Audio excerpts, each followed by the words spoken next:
Baik, Assalamualaikum warahmatullahi wabarakatuh. Apa kabar anakku semua?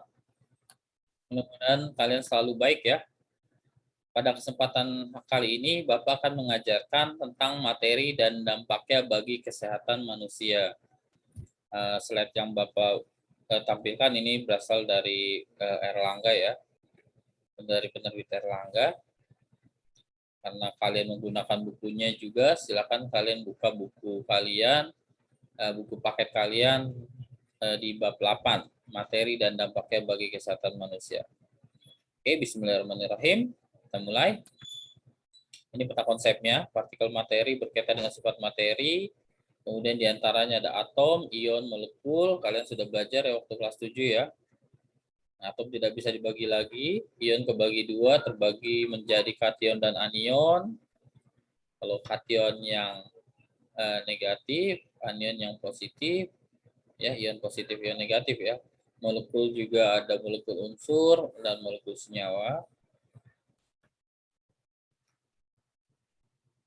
Oke, materi dan dampaknya bagi kesehatan manusia. Jika salah satu lembar kertas itu disobek dari buku dan dihancurkan menjadi serpihan-serpihan kecil menggunakan gunting, maka kamu masih dapat melihat serpihan tersebut, bukan? Masih ya. Tapi kalau dipotong-potong kecil lagi, masih bisa kelihatan nggak? Ya, jadi kalau udah makin kecil, apalagi kalau kamu bakar, itu makin nggak kelihatan ya. Itu materi. Kemudian partikel penyusun materi ada atom. Ini atom yang bermuatan positif, dikelilingi oleh elektron disebut muatan proton ya. Kemudian elektron yang bermuatan negatif itu adalah elektron. Kemudian di inti atom itu ada proton dan neutron, atau memiliki partikel terkecil dari unsur yang masih mempunyai sifat yang sama dengan unsur tersebut. Nah, atom menurut Demokritus tidak dapat terpotong dan tidak dapat dibagi lagi. Menurut Dalton, ini model atom Dalton ya, atom merupakan bagian terkecil dari unsur yang tidak dapat dibagi lagi. Ini model teori atom Thomson, ini bermuatan positif. Kemudian atom Rutherford, ya inti atom bermuatan positif, elektron mengelilingi inti atom. Kemudian Niels Bohr, itu elektron melepaskan energi untuk pindah ke lintasan ke yang lebih dalam. Jadi si Bohr itu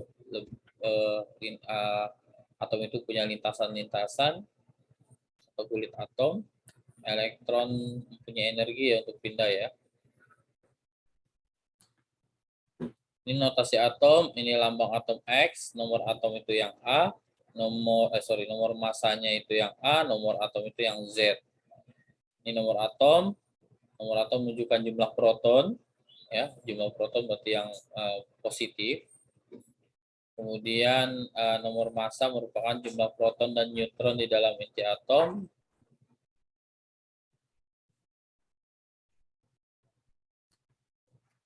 Kemudian molekul itu gabungan dari dua atom atau lebih, baik yang sejenis atau yang berbeda jenis.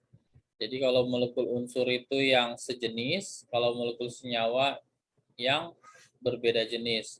Kalau molekul unsur itu contohnya oksigen ya, O2, H2, S8,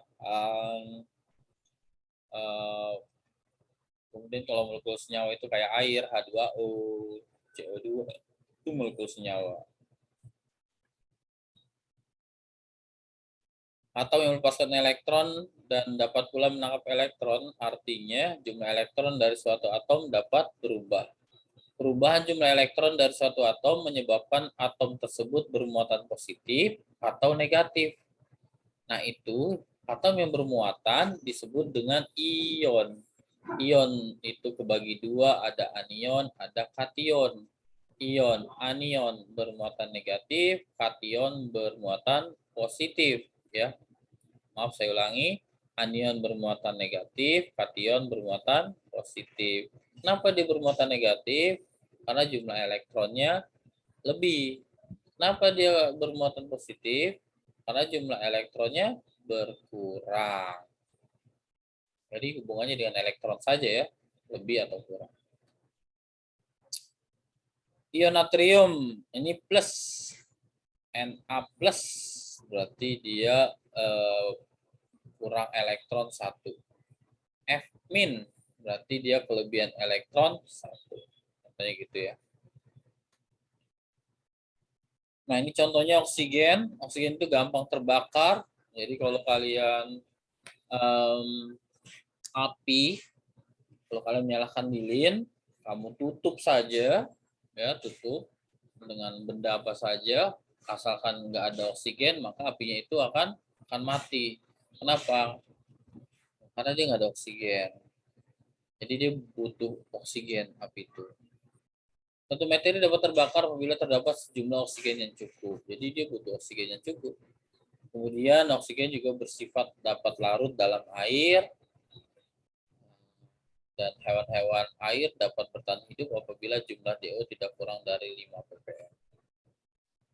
Kemudian nitrogen. Atom nitrogen merupakan komponen penyusun DNA di dalam makhluk hidup. Penyusun dan nitrogen juga sebagai penyusun udara terbesar. Ya, jadi di lingkungan kita ini banyak atom nitrogen.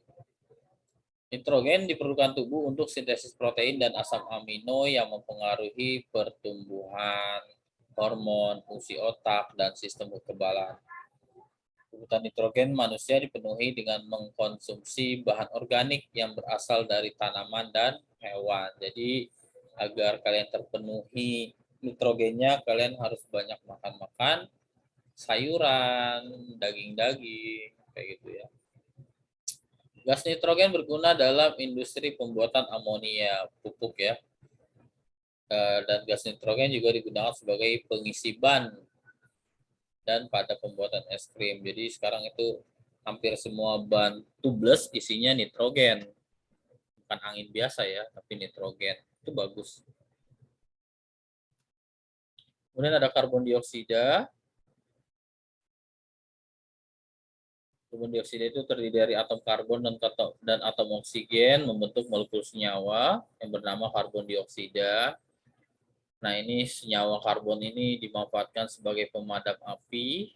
Jadi kalau kalian melihat tabung yang warna merah ya di mall-mall ya yang ada di dinding, itu ada pemadam api, isinya ya salah satunya adalah karbon dioksida. Tapi ini nggak boleh dihirup ya. Sifat dari senyawa ini adalah tidak berwarna dan tidak berbau jika dihirup oleh manusia dalam dosis yang tinggi, menyebabkan asidosis yang ditandai dengan mual dan sakit kepala. Seperti saya bilang tadi ya, mobil dihirup. Mineral, pasti ya. Jadi ada mineral makro dan mineral mikro. Mineral makro itu butuh yang sangat besar kayak natrium, kalium, kalsium, dan magnesium, fosfor dan klorin. Sedangkan mineral mikro itu sedikit saja sudah cukup kayak besi, zinc, tembaga, iodin, dan klorin. Produk rumah tangga, bahan pembersih, bahan pemutih, dan bahan pewangi. Ini produk rumah tangga ya. Kemudian pembasmi hama, ada pestisida untuk membunuh hama, ini macam-macam ya. Ada insektisida, ada herbisida, nematisida, fungi, roden, ada buat serangga, buat jamur, dan tergantung kebutuhannya.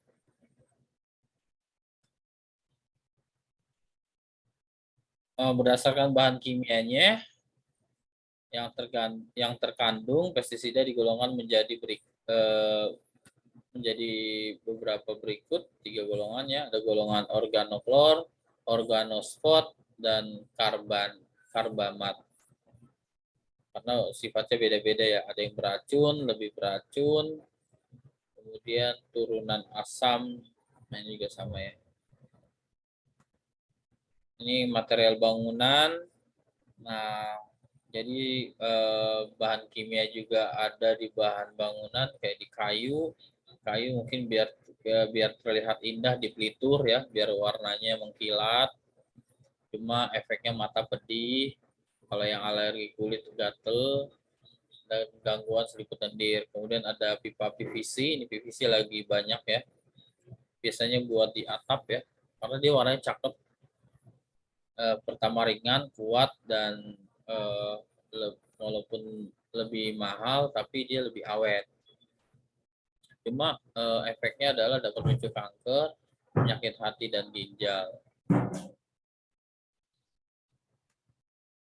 Kemudian ada cat sintesis, ada cat thinner dan zat epoksi yang mengandung etil alkohol, dapat mengganggu, memicu gangguan saraf, ya. Paling sering ke saraf. Kemudian ada asbes juga, bahan kimia juga. Yaitu materi pada hari ini. Apabila ada pertanyaan, nanti kalian bisa bertanya pada saat kita tatap muka tentang materi dan dampaknya bagi kesehatan manusia. Terima kasih.